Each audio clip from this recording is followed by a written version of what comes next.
L निनोचा मान्सूनवर मोठा खाव. महाराष्ट्रात पावसाला ब्रेक, बळीराजाची चिंता वाढली.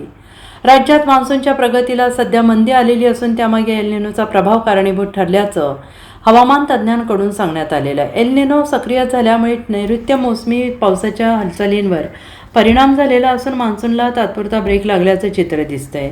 हवामान विभागाच्या माहितीनुसार पुढील काही दिवस राज्यात पावसाची ओढ कायम राहण्याची शक्यता आहे. विशेषतः आगामी आठवडाभर जोरदार पावसाची शक्यता कमी असल्याचा अंदाज व्यक्त करण्यात आलेला आहे. यामुळे पावसाच्या प्रतीक्षेत असलेल्या शेतकरी आणि नागरिकांची चिंता वाढलेली आहे. तज्ज्ञांच्या मते अरबी समुद्रातील नैऋत्य मोसमी वाऱ्यांचा वेग सध्या कमी झालेला आहे. तसेच जागतिक हवामान बदलाचा परिणाम मान्सूनच्या प्रगतीवर होत असून त्यामुळे पावसाची वाटचाल अपेक्षेपेक्षा मंदावलेली आहे. दरम्यान कोकणासह राज्यातील अनेक भागांमध्ये दमदार पावसाची प्रतीक्षा कायम आहे. अद्याप समाधानकारक पाऊस न झाल्याने शेतीच्या कामांवर परिणाम होण्याची शक्यता व्यक्त केली जाते आहे. या पार्श्वभूमीवर कृषी विभागाने शेतकऱ्यांना महत्त्वाचा सल्ला दिलेला आहे. पावसाची स्थिती स्थिर होईपर्यंत पेरणीची घाई करू नये आणि हवामानाचा अंदाज लक्षात घेऊनच शेतीची पुढील कामे करावीत असे आवाहन करण्यात आलेलं आहे.